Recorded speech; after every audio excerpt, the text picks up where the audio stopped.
वैगबॉन्ड।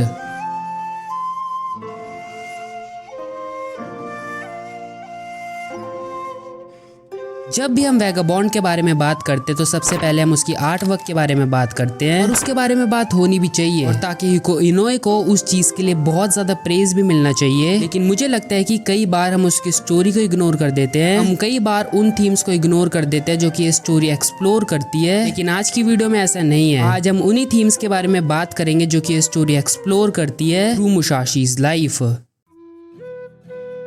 अगर हम मुसाशी की लाइफ के बारे में बात करना चाहते हैं तो सबसे पहले हमें ताकेज़ो के बारे में बात करनी पड़ेगी, क्योंकि ताकेज़ो मुसाशी और वो मुसाशी जो कि हमें आगे स्टोरी में देखने को मिलता है उनके बीच में बहुत ज्यादा डेवलपमेंट है। और अगर हम बात करें ताकेज़ो के बारे में, he was violent, angry and uncontrolled. He wants to become stronger than everyone else. उसके लिए लाइफ की कोई वैल्यू नहीं थी, और जो उसकी लाइफ में सबसे ज्यादा मैटर करती थी वो चीज स्ट्रेंथ ही थी। और जो डिजायर था उसकी स्ट्रेंथ को लेकर is not just all about fight, it was about identity. और धीरे धीरे मुसाशी जब आगे जाकर अपने एम्बिशंस को अचीव करने की कोशिश करता है तो हम देखते हैं कि वो फिजिकली और भी ज्यादा स्ट्रॉन्ग बन जाता है, but still something was wrong. वो आसपास की चीजों को नहीं समझ पा रहा था, वो बाकी लोगों को नहीं समझ पा रहा था, और सबसे बड़ी बात वो खुद को नहीं समझ पा रहा था। और जो वो टाइटल अचीव करना चाहता था, इनविंसिबल अंडर द सन, अब वो अचीवमेंट नहीं थी, अब वो एक बर्डन बनती जा रही थी उसके लिए। और इसी पॉइंट पर उसकी लाइफ के अंदर one of the most interesting ideas connect करता है, the idea of perspective. Preoccupied with the single leaf,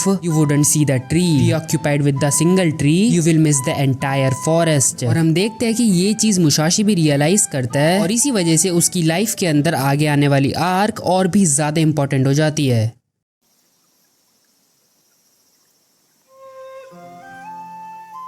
क्योंकि इस आर्क के अंदर उसको अपनी स्वॉर्ड अपनी आइडेंटिटी को साइड रखना पड़ता है। और इसी वजह से इस आर्क के अंदर एक सिंबलिज्म भी यूज हुआ है अर्थ एंड वाटर का, जहाँ पर अर्थ सिंबलाइज कर रहा होता है हैवी ईगो एंड रिजिडिटी को, और दूसरी तरफ वाटर सिंबलाइज कर रहा होता है फ्लेक्सिबिलिटी एंड अडेप्टेबिलिटी को। और इसी के थ्रू हमें मुसाशी एंड ससाकी के बीच में कॉन्ट्रास्ट भी दिखाया जाता है। और इसी वजह से हम देखते हैं कि मुसाशी ये चीज एडमिट भी करता है और कहता भी है कि अगर वो उन दोनों से लड़ेगा तो वो हार जाएगा। इसी वजह से इस आर्क के अंदर, जहाँ पर उसको फार्मिंग के बारे में कुछ भी नहीं पता है, भले ही वो बहुत ज्यादा गलतियां कर रहा है, लेकिन वो ट्राई कर रहा है बार बार। और इसी बीच वो अपने आसपास की चीजों को समझने की कोशिश करता है, वो बाकी लोगों को समझने की कोशिश करता है, और सबसे ज्यादा इंपॉर्टेंट वो अपने आप को समझने की कोशिश करता है। वो लोगों से असिस्टेंस लेता है, और टाइम आने पर वो दूसरों से मदद भी लेता है और दूसरों की मदद भी करता है। और वो ताकेज़ो जिसको लाइफ की कोई वैल्यू नहीं थी, उसको अब जाकर लाइफ का असली मीनिंग समझ में आ रहा होता है। क्योंकि as long as you are only concerned about your own life, it has no meaning. It is only through the support of others